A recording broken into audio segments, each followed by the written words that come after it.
kabajamtoota daawwattoota sagalee kitaabaa akkam jirtu? Har'a asoosama gabaabaa Gingilchaa jedhu wajjin gara keessaniitti deebinee jirra. Amma xumura qophii keenyaatti nu faana turaan affeerraa keenya ta'a.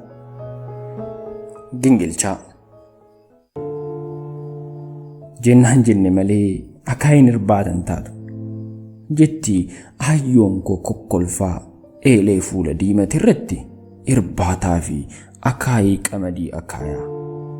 Nama namatti qoosu jibbiti malee ofitti qoosuu fi dubbiin qusattu jecha sin dhabdu. Erga akaayin irbaatan taanii maaliif ibidda irratti gubatare?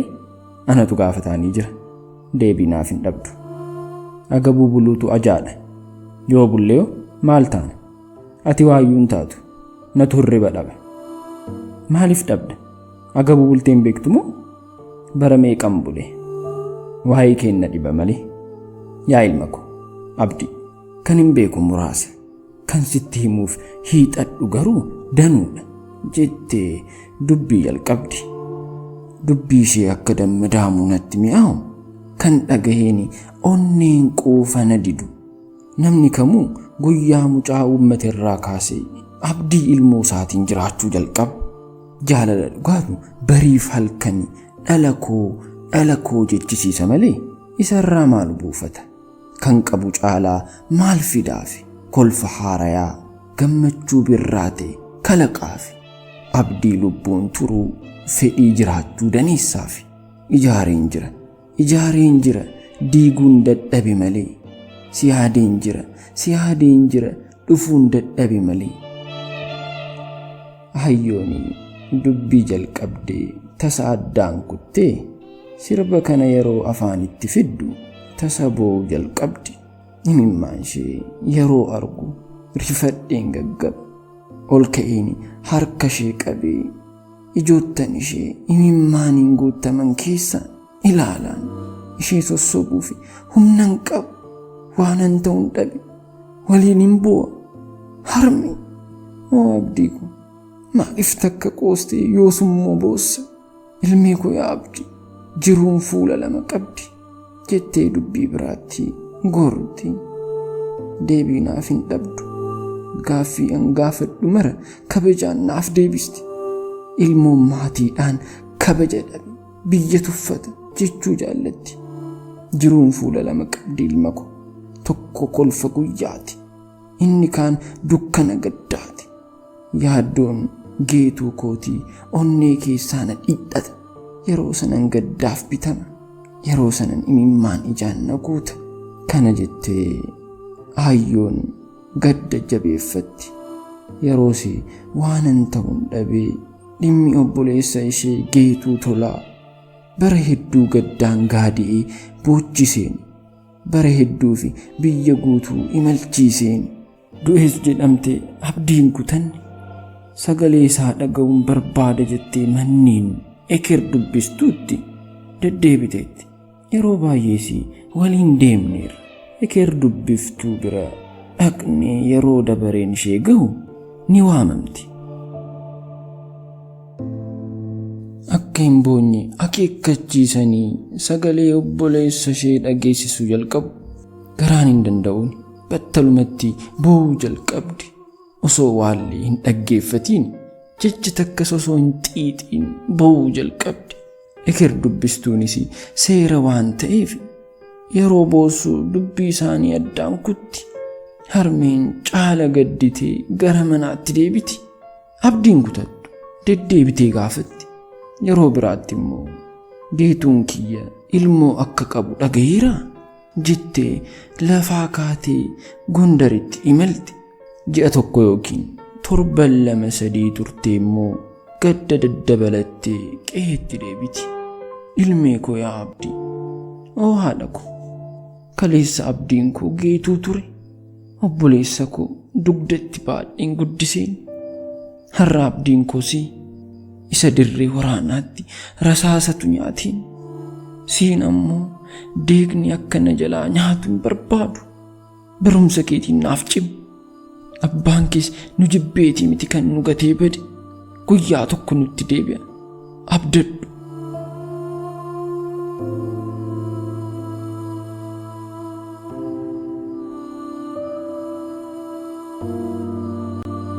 guyyaa tokkollee maqaa abbaa koo badiidhaan dhooftee hin beektu. Erga nu gatee badee kunoo waggaan lammaffaasaa dheengadda darbe. Iccitiin isaa anaaf hin galle yookiin natu hubachuu dadhabe malee abbaan koo ta'e jedhee akka kophaatti nu gatee hin banne natti dhaga'ama. Iccitii kana garuu Waaqaa fi isa qofatu beeka. Harmeenis wallaaltu. Takkammoo gingilchaa sana as naa fidi jetti hayyoon tasa akka nama waa yaadatee sagalee ol qabdee ol fuudheeni gingilchaa moofaa daakuu quufee harkaan gahaan ol qabdee gaggaragalchitee ilaalti. Bitaaf mirga cinaa gingilchaa dabareedhaan tam gootee dhoofti. Turteesii akkas jechuudhaan dubbii ishee mi'aawaa sana jalqabdi. Ilaa yaa abdii koo kottu as siqmi naan jetti. Gingilchaa harkaan qabdee natti as qabaa ittan siqa.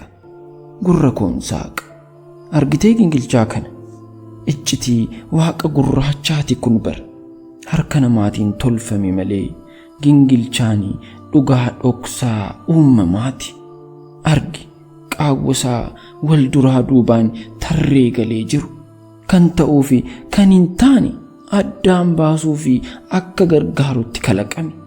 Qaawwi tokko bal'atee yoo tokko dhibbate rakkoodha. Xaafii fi abaqii walitti makuu jalqaba. Yeroo sana huba waliin nu nyaachisa.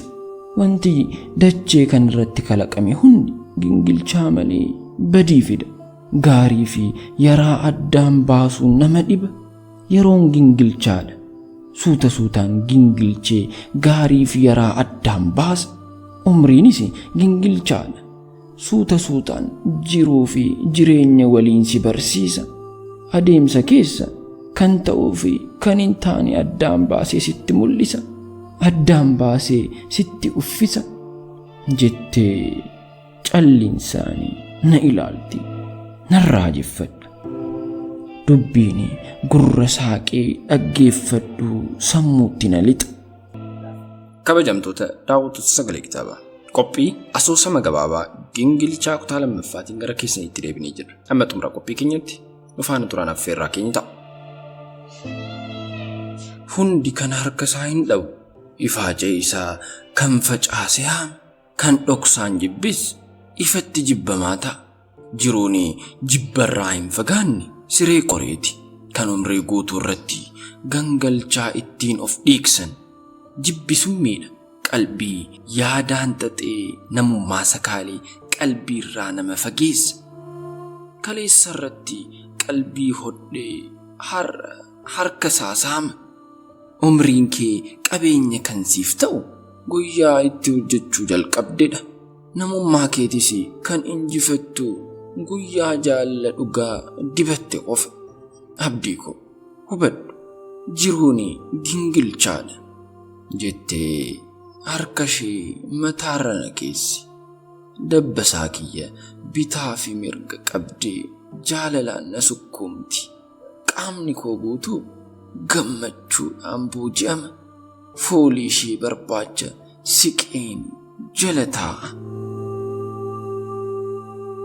Ilaa yaa abdii koo taa'anii jiruu komachuun ciisanii barii abdachuun of jibbanii of ta'uu dhama'uun dhaabbatanii waa qabuuf hiixachuun kan qaban dagatanii kan hin qabne halkaniif guyyaa hawwuun ka bishaanii ibidda sodaatee taa'uudha. Kana amaleeffachuun sammuun jaamuudha. Harkarraa qabnu osoo ittiin hin fayyadamiin abdii boriitiin raatoofna. Hiikti dhugaa tokkoon keenya keessa jira. Bifti addunyaas akkasuma. Tokko dacheen isaa fi kennaa abaarsa waaqaati. Isa biroof ammoo eebba bara baraati. Gadda keenya gammachuutti jijjiirree burraaquuf ammoo kana hubachuu qabna. Hubachuu qofa osoo hin ta'in ofitti fudhachuus qabna. Ayyoon yeroo hundaa kan na gorsitu sammuu koo jibbarraa akkam fageessuu fi wanti hundi addunyaa kanarratti kan kalaqame sababa mataa isaa qabaa jedhee akkan amanuufi jiruu fi uumama komachuun gaarii akkan taane na gorsiti. Wanti hundi takka uumamee waan ta'eef kan ta'een gammaduu malee gadduuni waaqa gurraacha waliin wal dhabuudha naan jetti. Gaddanarraa qoluu fi dhamaati malee isheen garuu gaddarraa fagaattee hin beektu. Gadda waliin firummaa cimaa qabdi. Rakkoon nama madeessee darbe hundi godaannisni isaa umrii guutuu nama faana qajeelaa yoo dagatan seenaa ta'a. Yeroo yaadatan garuu dhukkuba onnee dhiigsudha. Harmeen godaannisa isheetiin onnee dhiigdee gaddaan aaddi. Anis of keessa dhokseen isheef gadda. Of keessaan gadda isheef aada. Foonii qeensa qerreensaa keessaa qabaa jettee faana buunaan du'atu lafaa si kaasa naan jettee yeroo hawwii koo na gaafattee mootii ta'uun barbaada jedhuun maal jechuudha jedhee yeroon gaafadhu immoo hunda beekuun du'a fida naan jetti. Akkamitti hunda beekuun du'a fida? Yoo akkas ta'e maaliif baradhu naan jettare jedhee yeroon gaafadhus natti kolfiti. Ilmee koo yaa abdii, hawwiin ilmoo namaa daangaa qabatee hin beeku. Namni kan hawwii isaa guuttachuuf daba hanqaaquu osoo dhaabatu kufa. Kan ofii mijeeffachuuf kan ormaa dhiibamuun inaaffaa kalaqa. Inaaffaan ammoo nama garaa jabeesse namni garaan jabaates sodaa dhabee jibba hanqaaqa. Yeroo kana waliif ooluun biyyoo nyaatee jaalalti okkolu jalqaba. Waliin nyaachuun dhibamee wal nyaachuun iddoo qabata. Kennaa malee of muuduun harka du'aa ta'uu fida. Mootii ta'uuf osoo hin taane jiruu mo'achuuf baradhu. Dubbiin yoo bubbulte namaa galti naan jetti. Yoo bitaa nagaleessi harmeen dhugaa malee hin dubbattu jedheeni gorsa ishee of keessa boriif kaayyadha. Dargaggoomee barumsa fixee yeroon hojii qabadhu dhugaan harmee fuularraa na barreeffame. Akkuma jettee dubbiin bubbultee naaf galte. Yeroonis gingilchaadha. Hunda gingilchee akkuma hojii isaa kan harka isaa kennaaf. Yaraa gadi buusee gaarii ol kaasa. Kaleessa kan gadi nu qabanii nurraan darbuu fiixatan har'a eessa jiru? Kanneen har'as jibba hanqaaqanii gadi nu qabuu fi jiraatan, gadi nu qabuu fi tiratan yoom boriif darbu? Yeroon gingilchaadha. Gingilchee yaraaf gaarii addaan baasu yoom dhiisa?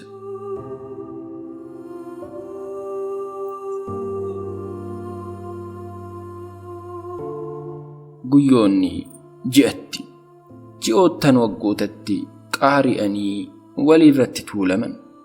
Erga ayyoon addunyaa kanarraa boqottees waggootiin 10 akka laayyootti darban. Garuu qaamatu boqote malee ayyoon yoomiyyuu onnee keessa na jirti.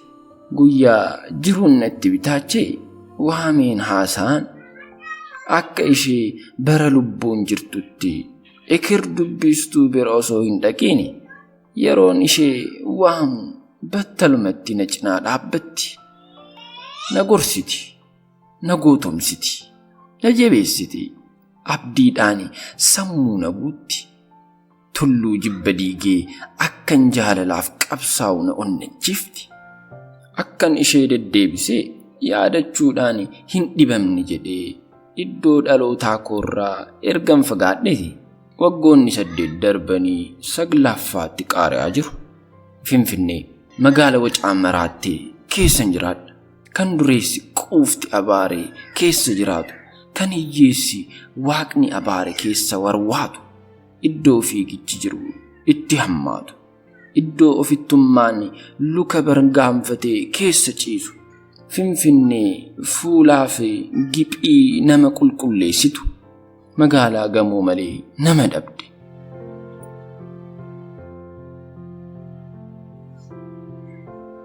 Abbaan koo biyya Sudaanitti haadha warraa biroo waliin jireenya akka godhatee fi ijoollees akka horate namoota irraa dhaga'een ture. Kanaanis sammuun koo yeroo muraasaaf jeeqamee ture.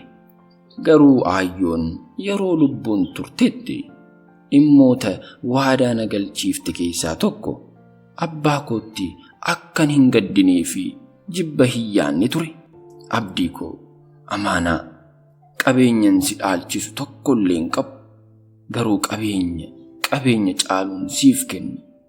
Jaalala dhugaa, dhiifama dhugaa, jaalala dhugaaf jiraatanii dhugaatti darbuun si dhaalchisa. Abbaan kee hedduu si jaallata. Humna isaatii ol ta'eeti malee nu gatee deemuu barbaadeeti miti. Amaanaa ilma ko, jaalala malee jibban jiraatiin. Ilmoo geetuu yoo argatteen ammoo akkas naaf jedhiin. Si barbaachan hedduu qaarii, garuu si argachuu hin dandeenye. Akkan geetuu koo isa dugdatti baadhee guddiseettan si jaalla. Ittiin naaf jedhii amaanaa fudhu gingilchaa kanas. Yeroo na yaadatu akka gorsa koo of keessaa hin dhabne mana keetti fannifadhu. Gingilchitu malee nyaatiin hubaatu hudhee si ajjeesaatii. Gingilchitu malee hin murteessin gaabbiitu gubee si fixaatii. Abdii koo amaanaa yookaan yoo galmaan gahatte kan siin jedheen yoo jiraatte haati tiyya duutee hin jedhin. Milkooftuu natu si faana jira. Yoo kufte garuu guyyaa sanan si jalaa du'a. Amaanaa jettee na eebbistee yeroo dhumaatii fi guyyaa na dhungattee yoomiyyuu hin dagadhu. Tiruun bultee lafee taate. Aayyoon kan naan jettu dhugaa turte. Abbaan kee si jaallata. Gaaf tokko si barbaacha bakka jirtu dhufa naan jetti. Barri darbus akkuma jettee abbaan kiyya Finfinneetti na barbaacha dhufe. Mana koo barbaacha hedduu akka rakkate natti himee intala diimtuu takka waliin dhufee wal na barsiise. Hawwii jedhamti naan jedhe. Hawwii geetu. Rifadheen ija raajiitiin ija keessa ilaalee naman dhiyootti beekusee garuu eessatti akka ta'e hin yaadan. Rifadheen waanan ta'u wallaalu waanan dhaga'e amanuu hin dandeenye. Hin barbaannis raajii natti ta'e. Akkamitti kun ta'uu danda'a? Bara meeqa aayyoon ilmoo obboleessa ishee geetuu barbaacha dhamaate. Abdii kutattee du'atti godaante. Abbaan kiyya akkamitti ilmoo geetuu argachuuf milkaa'e? Moo akkan dhiifama isaaf godhu seenaa sobaatiin na sossobaa jira? Bakkuman dhaabbatti daqiiqaawwan muraasaatiif wal duraa duubaan darbe. Waanan aayyoo argadhe natti fakkaate. Abbaa koo darbeen hawwiitti marame. Hawwiin abjuu bara dheeraa addee tiyyaati. Gubaa'ee addoo harmee tiyyaa du'aan mo'amtee iddoo bootuu obboleessa ishee geetuuti.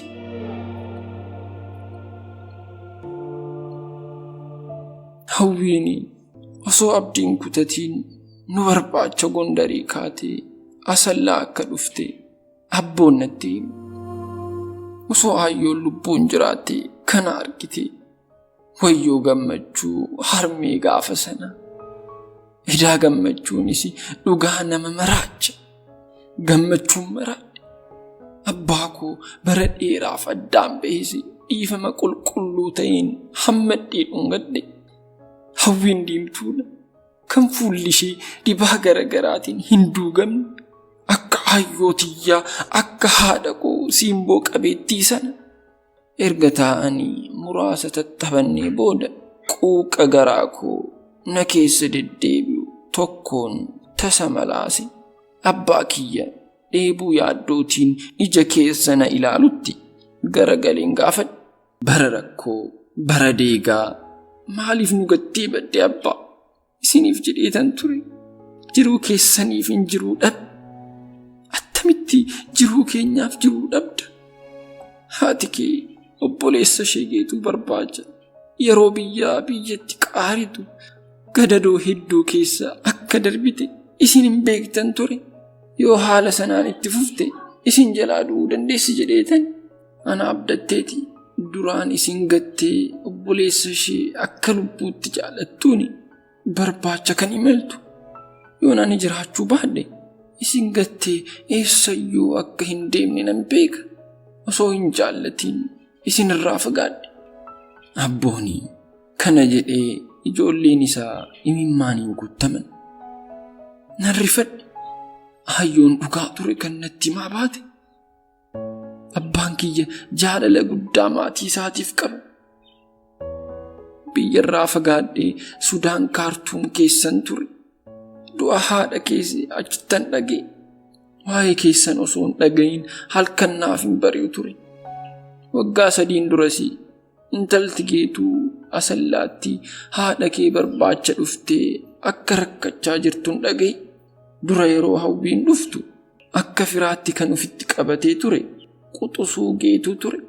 Dajanee garuu dajaneeni hawwii akka alagaatti jiraachise. Humna ishee akka hojjettuu manaatti duguugee nyaate. Namummaa dhabamsiiseen manaayis ari'een. Sana booda firoottan haadha keetii hundi wal harkaa fudhachaa itti taphatan. Yeroon kana dhaga'u gaddaan dhiigee gara biyyaatti deebi'e. Lafeen harmee kee na waraana. Hawwii amma ilaaltusi gadadoo kana hunda keessa baasee akka wal bartan jedheen fide.